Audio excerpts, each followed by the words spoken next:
Good evening from Titania's realm at Sacred Space, or vice versa, Sacred Space at Titania's realm. This is part 2 of reading from Franz Kafka stories, 1904-1924. We got cut off only a few pages shy of finishing Josephine, the singer, or the mouse people, which is extremely annoying. But anyway, we're back. We'll carry on rather intrepidly. I was going to stop at finishing the story, but it's going to be a very short video if I do, so I might read one more story after this one, and then I'll quit for the evening. But yes, on we go and on we go, staying in the flow, as it were.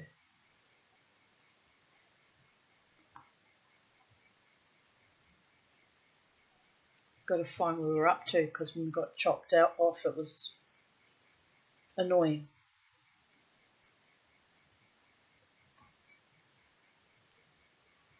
There are those who believe that Josephine is becoming so importunate because she feels she is growing old and her voice is showing signs of weakening, so that it seems to her high time she launched her final campaign for recognition. I do not believe this is true. Josephine would not be Josephine if it were. For her there is no growing old and no weakening of her voice. When she asks for something, it is not outward circumstances that move her to do so, but inner consistency. She is after the highest crown, not because it happens to be hanging a little lower at the moment, but because it is the highest. If she could, she would hang it even higher. This contempt for external difficulties has not, however, prevented her from using the most unworthy methods. Her rights are, as far as she is concerned, beyond doubt. So what does it matter how she achieves them, particularly since, in this world, as it presents itself to her, it is the worthy methods that inevitably fail. That may even be why she has removed the fight for her rights from the domain of her singing to pursue it in another that means little to her. Her followers have circulated statements by her according to which she feels quite capable of singing in such a way as would afford true pleasure to all sections of the community, including the most secret opposition. True pleasure not in the people's sense, for they claim always to have experienced such pleasure when Josephine sings, but in the sense of Josephine's desire. But, she adds, since she can neither fake the superior nor flatter the commonplace, things must stay as they are. It is different with her fight to be let off work. That too is about her singing, but there she is not fighting directly with the precious weapon of her singing, so that any method she chooses will do. For example, the rumour was put about that, if her request was not granted, Josephine intended to shorten her coloratura? Coloratura? I have no idea what that word is. Oh, Mama T doesn't know a word. Quick, we must quickly write it down. We must write it down. Mama T. I had a superb education and I still don't know words. Shame. Shame. I'll write it on the back of this. Shame. Coloratura. Meaning, I'll find out. I know nothing about coloratura and have never been aware of anything of the kind in her singing, but Josephine is going to shorten her coloratura, not for the time being to cut them out completely, simply to shorten them. They say she carried out her threat, though I noticed no difference from her previous performances. The people as a whole listened as usual without commenting on the coloratura, and the handling of Josephine's request did not change either. Josephine, incidentally, as well as being extremely grateful in her person, is sometimes undeniably so in her thinking too. For example, after that concert, she announced, as if her decision regarding the coloratura had been too hard on the community or too abrupt, that she would soon be singing the coloratura again in their entirety. After the next concert, however, she thought better of it. This time it was really over with the full coloratura, and they would not be back until a decision had been made in Josephine's favour. Well, I'm guessing that they're a choir of some kind. The people simply ignored, but how do you shorten a choir? Doesn't make sense. Well, I shall have to find out. It's going to grind my gears until I do, people of Earth. Those of you who already know are like, psychedelic dreamer. It's going to grind her gears till she finds out. I know, right? The people simply ignored all these announcements, decisions, and counter-decisions, as an adult absent-mindedly ignores the chattering of a child, wishing the child well, basically, but from a distance. But Josephine was not giving in. Recently, for example, she claimed to have hurt her foot at work, which made standing, as she sang, very difficult for her. Since she could only sing standing up, she would now have to shorten the songs themselves. Although she started walking with a limp and had her followers support her, no one believed the injury was real. Even if you allow for the exceptional sensitivity of her tiny frame, we are a people born to toil, and Josephine is one of us. If, as a people, we were all to start limping at every little scratch, there might never be an end to it. But though she had herself carried about like a cripple, though she even in this pitiful condition appeared more frequently than usual, the people still listened to her singing with undiminished gratitude and delight. And about the performances being shorter, we made no great fuss. She could not limp all the time, so she invented something else. She pretended to be tired, or in a bad mood, or feeling faint. As well as a concert, we now got a pantomime. Behind Josephine, we could see her escort, pleading with her and beseeching her to sing. She would have loved to, but she could not. They comforted her, they cajoled her, they virtually carried her to the place where it had already been decided she should sing. Finally, weeping enigmatic tears, she gave in. But as she mustered what were clearly her last reserves of willpower to sing, with her whole body slumped and her arms not outspread as usual but hanging limply at her sides, giving the impression that they were perhaps slightly too short, just as she was about to strike up. No, it was no good. An involuntary jerk of her head denoted as much, and she collapsed before our eyes. But then, up she got again, pulled herself together and sang, as I believe, not much differently than usual, though perhaps an ear for the finer nuances might have picked out that marginally extra quality of excitement, which of course could only help matters. And when she finished, she was in fact less tired than when she had begun, and with a firm tread, if her mincing scuttle can be referred to in such terms, she walked off, refusing all assistance from her followers, eyeing the crowd coldly as, awed, it parted to let her through. That was the situation until a short while ago. The latest thing is that on one occasion, when she was expected to sing, she was nowhere to be found. Not only her followers have been looking for her, many others have offered their services in the search, but to no avail. Josephine has disappeared. She does not want to sing, does not even want to be asked to sing. This time, she has deserted us completely. It is curious how badly she has miscalculated our clever Josephine. So badly that one must assume she has not calculated at all, but has simply been driven on by her destiny, which, in our world, can only be a most unhappy one.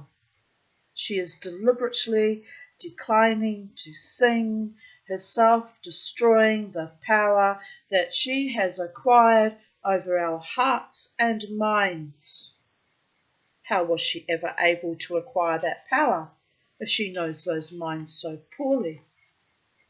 She hides herself away and does not sing, but the people, showing no disappointment, an imperious self-sufficient mass that can literally, despite appearances to the contrary, only give presents, never receive them.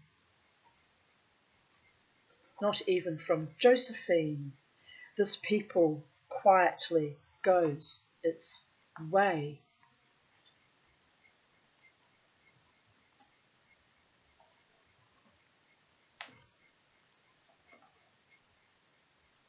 Josephine, however, can only go downhill. It will not be long now before her last squeak sounds and falls silent. She is a minor episode in the unending history of our people, and the people will get over its loss. Not that it will be easy for us. How will assemblies be possible in complete silence? Though, of course, were they not silent even with Josephine there? Was her actual squeaking appreciably louder and more lively than the memory of it will be? Was it, in fact, even in her lifetime, any more than a memory? Is it not rather that the people, in its wisdom, valued Josephine's singing so highly precisely because it had this kind of lasting quality? So possibly we shall not be missing anything very much, while Josephine, on the other hand, released from all earthly afflictions, though, in her view, these are the privilege of the elect, will happily vanish amid the countless throng of the heroes of our people, and soon, since we do not go in for history, enjoy the even greater release of being forgotten like all her brethren. The end. Right, let's find another just a short one, just to pad out this video. I mean, it's 13 minutes long, but we can go. I can do another little short one. And Mama T gets very tired, as you know. Here we are, 3 or 4 short ones in a row. Let's punch it out, babies. Let's give birth every day to Mama T, aka the Tanya, aka Psychedelic Dreamers, little squeak of a beautiful life she's creating, breath by breath, moment by moment, day by day, hour by hour, paradigm by paradigm, biding time until I too am eternally silenced. It's a scary thought, actually. Will I be silent in the next dimension? Highly unlikely. Anyway, let me just write down the story because I've got to keep a record of it for the title, because it just gets lost in space otherwise. I can't remember. What was the first story I read to you? A Little Woman. I already forgot. I'm getting older. I'm getting older and sexier and wilder and freer and happier than ever before. Some of you get to enjoy watching me blossom out again at long last. My darlings. A leaf from the past. Much would seem to have been left undone as regards the defence of our fatherland. Bear in mind, Franz Kafka is German, and he was writing between 1904 and 1924, which was, I think, part of the Weimar Republic, wasn't it? I don't know who was in charge in 1904, though. I don't know the history well enough. Someone can tell me in the comments section, or I can Google it and tell you myself. Yes, self-determined woman here. We never used to worry about it. We just went about our work, but recent events have been given us cause for concern. I own a shoemaker's shop in the square fronting the Imperial Palace. Yes, the Kaiser Wilhelm is mentioning there. Hardly have I pulled my shutters up at first light, when I see that the mouths of all the streets around the square are occupied by armed men. They are not our troops, though, but clearly nomads from the north. How they have done it I do not know, but they have pushed right through to the capital, which is a very long way indeed from the frontier. Anyway, there they are. There seem to be more of them each morning. Being nomads, they sleep out of doors, but they are poor houses. They busy themselves honing swords, sharpening arrows, and doing exercises on horseback. They have turned this quiet square, which used to be kept scrupulously clean, into one enormous stable. We do occasionally try to get out in front of our shops and clear away at least the worst of the muck, but it happens less and less often because our efforts, besides being futile, involve the risk of our being trampled by their wild horses or cut with their whips. One cannot talk to the nomads. They do not speak our language. Indeed, they hardly have one of their own. They communicate among themselves after the fashion of jackdaws. The cry of the jackdaw is constantly in one's ears. Our way of life and our institutions make no sense to them and are of no interest to them. Consequently, they take the same negative attitude to any kind of sign language. You can dislocate your jaw and you can twist your wrists out of joint. They'll not have understood you, and they never will. They frequently pull faces, turning up the whites of their eyes and foaming at the mouth. But it is not with the intention of saying anything, nor even to inspire fright. They do it because that is their way, what they need to take. Not that they can be said to use violence. One steps aside when they grab and lets them help themselves. They have had many a choice item from my own stock, though I cannot complain when I look at what has happened to the butcher opposite, for example. Hardly has he brought in his supplies when everything is torn from his hands to be devoured by the nomads. Their horses, too, eat meat. Often a rider will be lying beside his horse and both will be feeding off the same piece, one at each end. The butcher is apprehensive. I hope this is meant to be satire, people of Earth. Never heard of a horse eating meat before. The butcher is apprehensive and dare not stop his deliveries. We understand that, though, and we pass the hat round to support him. If the nomads no longer had their meat, who knows what they might get up to? In fact, who knows what they will get up to, even having their meat every day. The butcher's latest idea was that he could at least save himself the trouble of slaughtering, and one morning he brought in a live bullock. He'd better not do that again. I must have spent an hour lying flat on the floor at the very back of my workshop, with all my clothes and blankets and pillows piled on top of me, purely in order not to hear the bellowing as the nomads pounced on the bullock from all sides and ripped out bits of its warm flesh with their teeth. Not until long after silence had returned did I dare go out.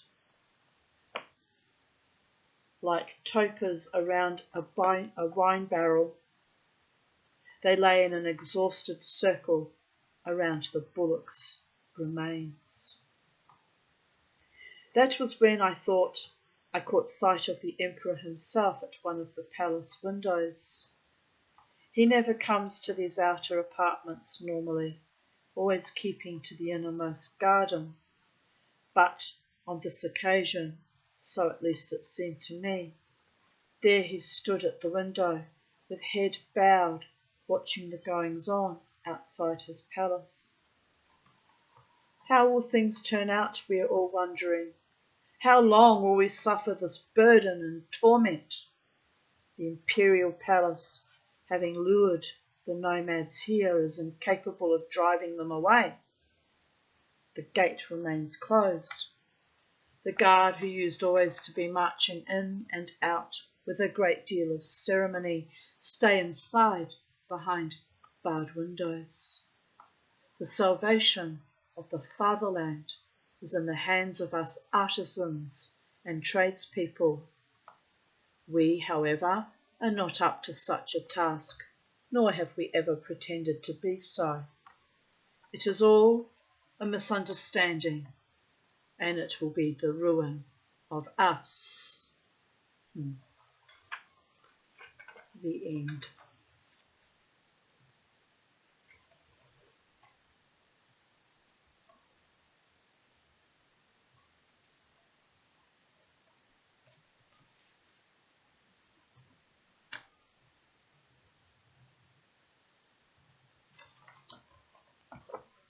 Outside the law, there stands a doorkeeper. A man from the country comes up to the doorkeeper and asks to be admitted to the law. But the doorkeeper says he cannot admit him at the moment. The man thinks about it and then asks whether in that case he will be allowed in later.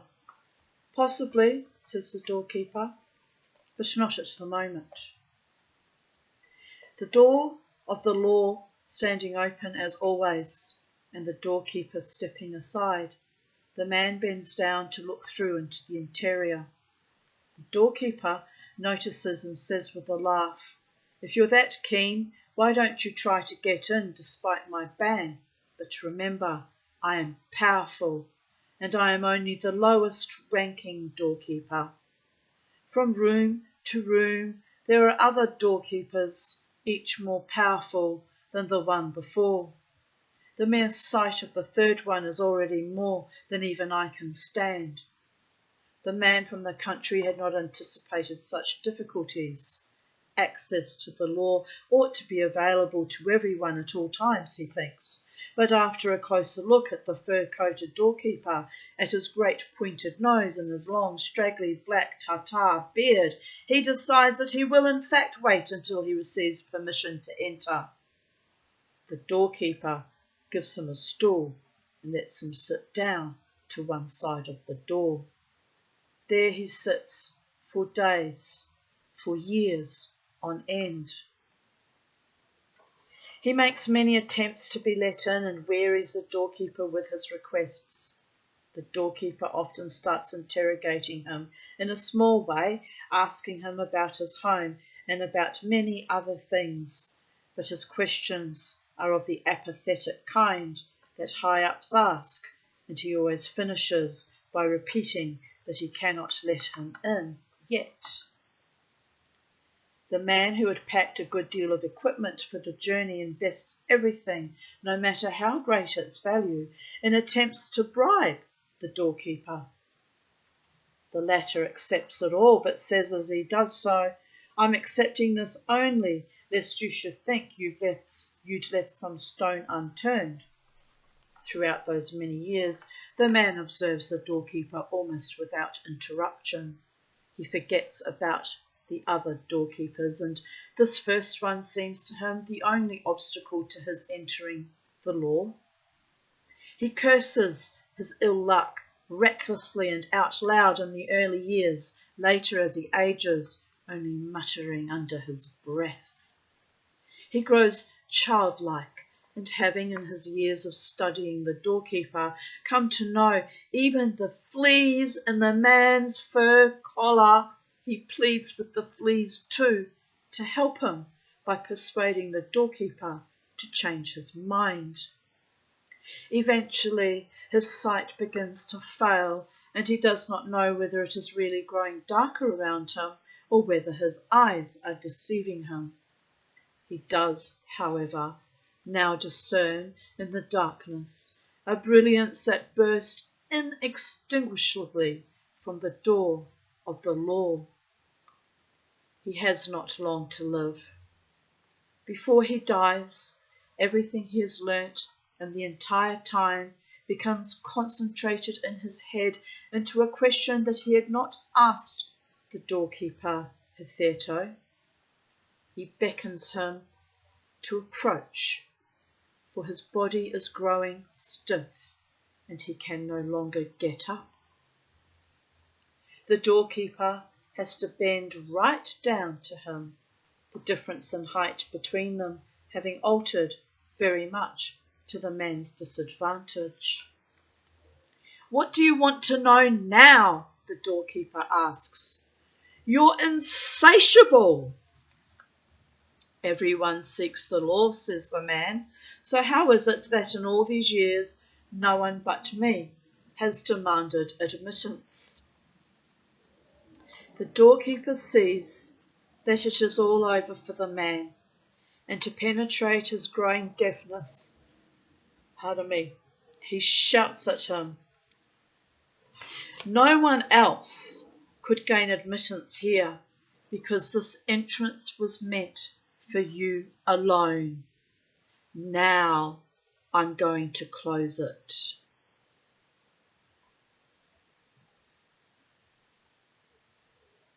It's a bit like my quest for a true love partner, isn't it? Oh, smallest violin, ready? Oh, well, all doors eventually close and Mama T's going to die alone, but you know what? It is what it is, babies. I accept my fate. Jackals and Arabs. We were encamped, and a voice beside me goes, "And it's not so bad." No, it is not. We were encamped at the oasis. My companions were asleep. The tall white figure of an Arab walked by me. Having seen to the camels, he was going to his sleeping place. I lay back in the grass. I tried to sleep. Oh, just one moment. Jackals and Arabs. Right. I couldn't. He couldn't sleep. A distant jackal howled his lament. I sat up again, and what had been so far away was suddenly quite close. A pack of jackals milling round me, matte gold eyes gleaming, vanishing, lean bodies ranged in nimble animation, as if at the dictate of a whip. One came from behind, pushed through under my arm, pressing against me as if in need of my warmth, then stood before me, almost eye to eye, and spoke. "I am the oldest jackal in these parts. I'm happy to be still alive to welcome you. I had almost given up hope, You see, we've been waiting for you for ages. My mother waited, and her mother, in fact, all their mothers, right back to the mother of all jackals. Believe me. I'm surprised to hear that, I said, forgetting to set light to the pile of wood that lay to hand and so hold off the jackals with its smoke. I'm most surprised to hear that.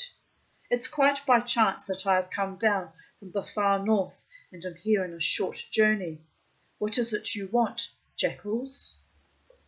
Evidently emboldened by this perhaps overly friendly reception, they drew the circle tighter round me. They were breathing fast and snarling. You know, the oldest jackal began, that you are from the north, hence our hopes.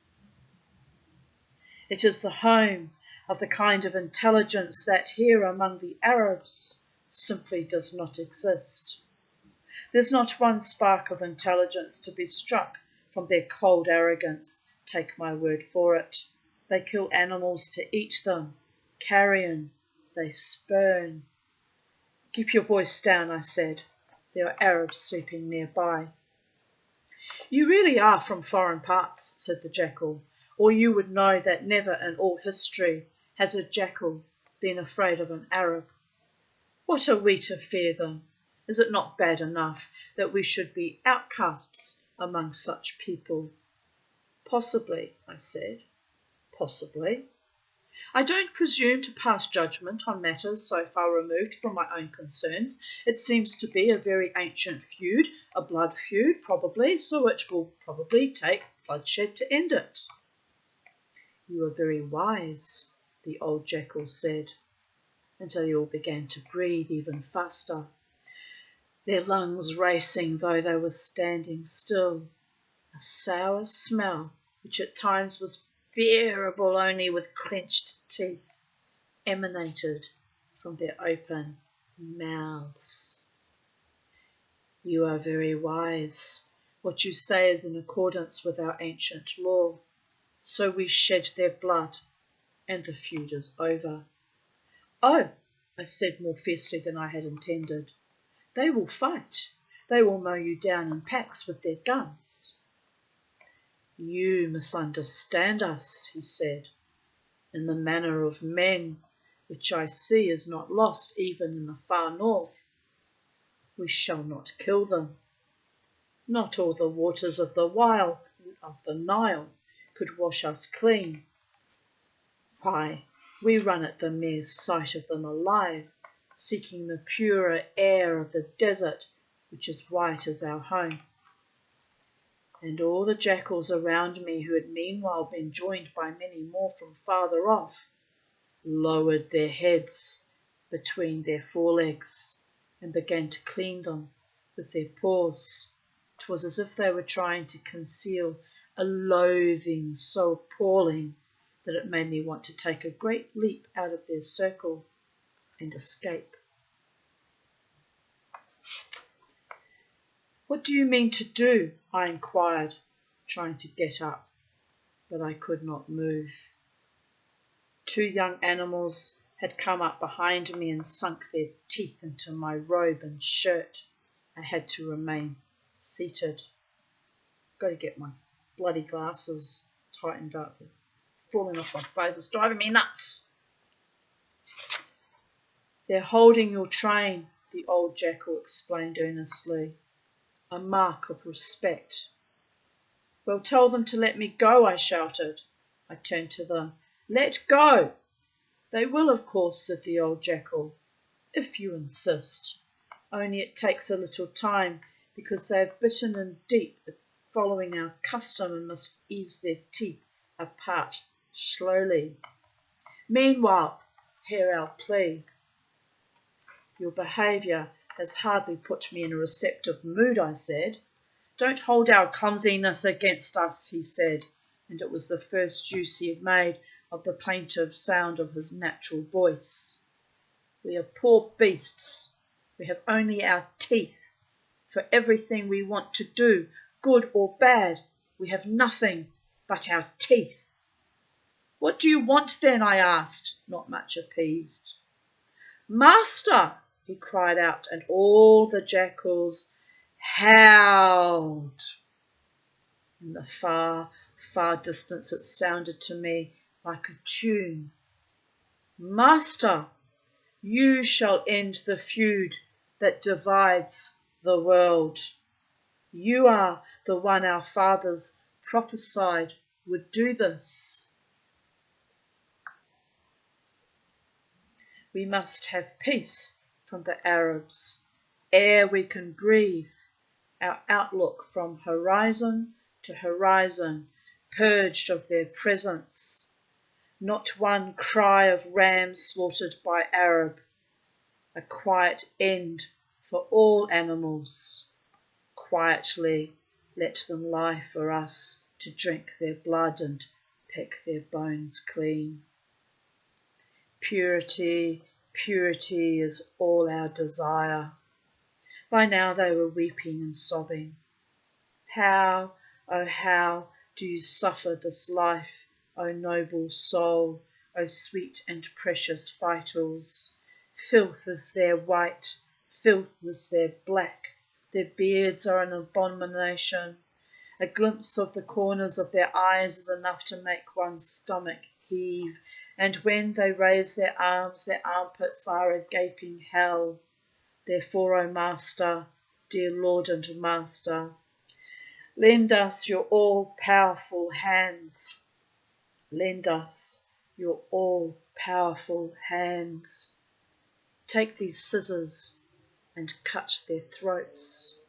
And at a jerk of his head, a jackal came up with, on one fang, a small pair of sewing scissors coated with ancient rust. Ha! The scissors at last. Right, that's enough, cried the Arab in charge of our caravan, who had crept up on us from downwind and was now brandishing his colossal whip. They hurriedly dispersed. But some way off they stopped and crouched close together, hundreds of animals so tight-packed and still as to look like a narrow pen wreathed with will-o'-the-wisps. Well, master, there's another spectacle for you, said the Arab, laughing as heartily as the reticence of his race allowed. So you know what the animals are after? I asked. Of course, master, he said. It's common knowledge. For as long as there have been Arabs, these scissors have wandered the desert, and they will continue to be with us until the end of time. Every European has offered them to do the great deed. Every European is the very man whom they see as being called. They cherish a quite absurd hope, these animals. They are fools, complete fools. We love them for it. They are our dogs, handsomer than yours. Look, a camel died in the night. I've had it brought over. 4 bearers arrived and dropped the great corpse in front of us. Almost before it hit the ground, the jackals raised their cry. As if drawn irresistibly on invisible ropes, they approached with hesitant tread, bellies dragging the ground. They had forgotten the Arabs, forgotten their hatred. The all-smothering presence of the reeking carcass held them spellbound. Already one was at the throat, and his first bite found the artery. He was like a tiny frenzied pump, trying both determinedly and desperately to put out much too big a fire, every muscle in his body twitching and tugging under the skin. Soon they were all similarly engaged, piled up high on the carcass. Suddenly the chief Arab's stinging whip was lashing at them this way and that. They lifted their heads, besotted and only half aware. saw the Arabs standing there, caught a taste of the lash on their snouts, sprang back and retreated a little way. But by now the camel's blood lay in steaming pools. In several places its body had been ripped wide open. They could not resist. Back they came. Back went the whipper's arm. I checked it. "You're right, master," he said. "It's their job. Let them get on with it. Anyway, it's time to move off. So you've seen them. Wonderful animals, eh? And how they hate us."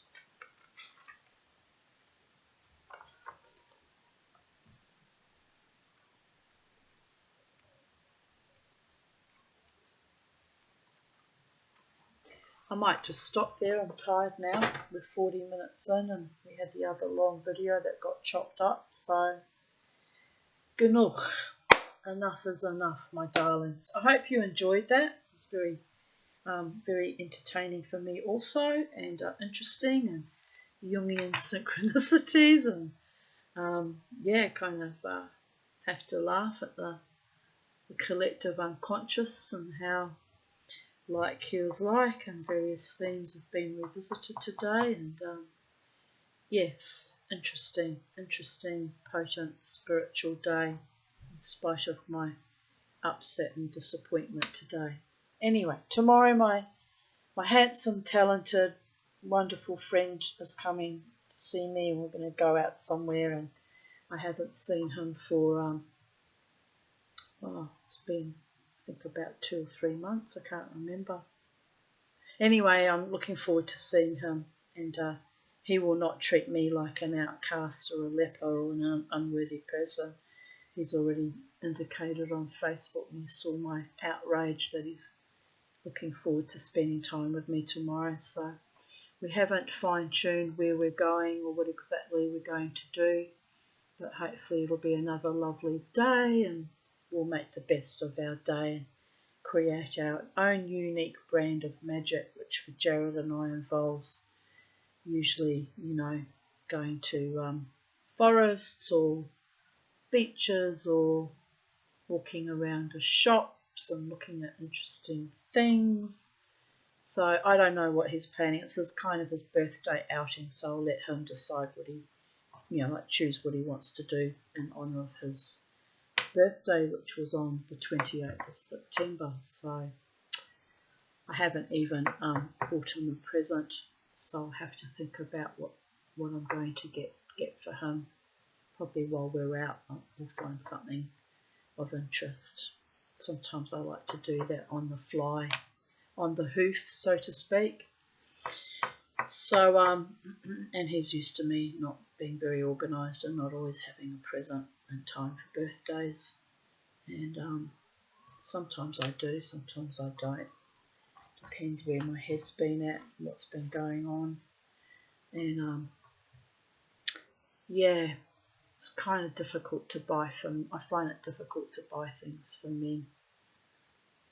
He always thinks of something so deeply personal for me, so he's a better friend than I am, quite frankly. Truth be known. But I kind of always ask, what would you like? And I always get these vague kind of, I don't care about birthdays, it's not important. And so then it kind of sets me into a spiral of despair, because I'm thinking, well, if you don't know, then I don't know. And, I did the same thing this year with my birthday, played it down and got a bit disappointed too. And I must remember to never ever do that again. I must say, yes, my birthday is an extravaganza, but I hate egocentric, narcissistic type behaviours. I get why Jared does that, because I feel the same. It's like I don't want to apply pressure on people over such a thing as a birthday. There are many more days in a year which you can make beautiful and special for a friend or a loved one. Why wait for one day, am I right? Make every day beautiful and honouring and spectacular. So on that note, I bid you all goodbye. Have a beautiful evening in the space-time continuum. It's 7:11 p.m. and it's lovely and cool after the rain, and I'll be finishing off my evening. Might try and watch some TV. I don't have TV, but I'll watch Netflix or Prime on my phone, and I'll finish off my evening that way, I think. And then I'll go to bed early because I'm actually very tired today. So, Goddess bless, be good, be spectacular, be marvellous, be mine, my babies. Love to you all. Bye for now. Take good care.